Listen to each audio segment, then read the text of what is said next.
అందరికీ నమస్కారం. అస్సలాము అలైకుం రహమతుల్లాహి బర్కాతు. మిత్రులారా, 1999లో నేను రాజకీయాల్లో అడుగుపెట్టాను. మా పెద్దాయన డాక్టర్ డి రామానాయుడు గారి కోసం.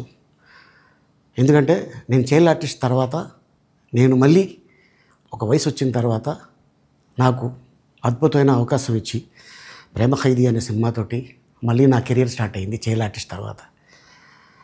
అలాగే వారు బాపట్ల నుంచి ఇలాగ నేను ఎంపీగా నుంచుంటున్నాను రా, నువ్వు రావాలి, నా క్యాన్వాస్ చేయాలి అనగానే తప్పకుండా గురుగారు, ఎందుకంటే మీ సినిమా తర్వాత నేను మళ్ళీ ఒక ఆర్టిస్ట్గా నేను ఎదిగాను, సో డెఫినెట్గా నేను వస్తాను అని చెప్పి వెళ్ళటం జరిగింది. అప్పుడు టీడీపీ హయాంలో దాదాపు ఒకే పార్టీలో 20 సంవత్సరాలు నేను ఉన్నాను. తర్వాత మళ్ళీ ఇటు రావడం జరిగింది.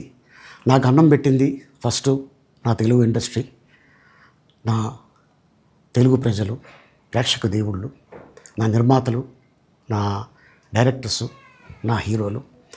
ఈ రోజున ఈ రేంజ్లో నేను ఎదిగాను. 45 సంవత్సరాలు ఇండస్ట్రీలో ఉన్నాను. దాదాపు 1200 సినిమాలు పైచిలుకు యాక్ట్ చేయడం జరిగింది. 6 భాషల్లో యాక్ట్ చేయడం జరిగింది. ఓకే, నేను దయాగుణం ఉంది, భగవంతుడు ఇచ్చాడు కాబట్టి నాకు రాజకీయం తోడైతే కొద్దిగా 10 మందికి నేను సహాయపడగలను అనే ఉద్దేశంతో రాజకీయాల్లోకి వచ్చాను తప్ప రాజకీయాలు చేయాలని రాజకీయాల్లోకి రాలేదు. ఇండస్ట్రీ నాకు ఇంత మంచి లైఫ్ ఇచ్చింది, నేనేం చేస్తే బాగుంటుంది అని నలుగురిని చూసి నేను ఒక ట్రస్ట్ పెట్టుకున్నాను మా నాన్నగారి పేరున. దాదాపు 16 సంవత్సరాలు అవుతుంది నేను ట్రస్ట్ పెట్టుకొని. ఏ రోజు కూడా, ఈవెన్ దో కోవిడ్లో కూడా ప్రతి నెల వాళ్ళకి 1000 రూపాయలు నేను సాయం చేసేవాడిని. కోవిడ్లో కూడా ఆపకుండా అలా కంటిన్యూగా సాయం చేస్తూనే ఉన్నాను. చాలామందిని నా కుటుంబంలో అవ్వచ్చు, బయట వాళ్ళు అవ్వచ్చు, చుట్టాల్లో అవ్వచ్చు, చాలామందికి చదివించాను నేను.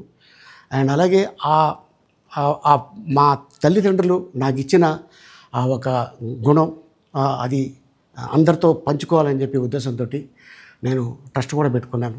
నా ఇన్కంలో దాదాపు 20% నేను ట్రస్ట్కి ఇవ్వటం జరుగుతుంది. గతంలో కూడా చెప్పా, ఫారిన్ కంట్రీస్లో ఏదైనా ఈవెంట్స్ చేస్తే దాంట్లో నుంచి 60% ట్రస్ట్కి వెళ్ళి 40% నేను తీసుకునేవాడిని. సో ఇట్లాగా చాలా సేవలు చేసి ఉన్నాను కాబట్టి ఈ మాట కూడా నేను మీకు చెప్పుకుంటున్నాను.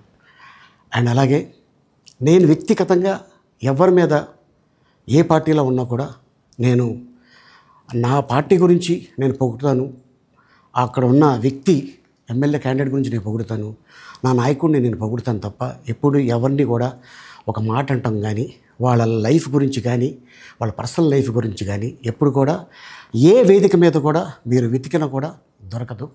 అండ్ అలాగే సో నేను ఈ రోజున మీ ముందుకి రావడానికి కారణం ఏంటంటే, నేను ఏ పార్టీ మనిషిని కాదు, ఏ పార్టీ సపోర్టర్ని కాదు, ఐఎమ్ జస్ట్ కామన్ మ్యాన్గానే ఉండి ఇక నా సినిమాలు, నా షూటింగ్లు నేను చేసుకుందాం అని చెప్పేసి అనుకుంటున్నాను.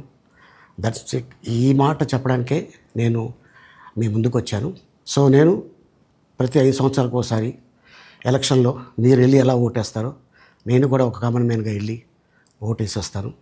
సో రాజకీయాలకి స్వస్తి, గుడ్ బై, థ్యాంక్ యూ.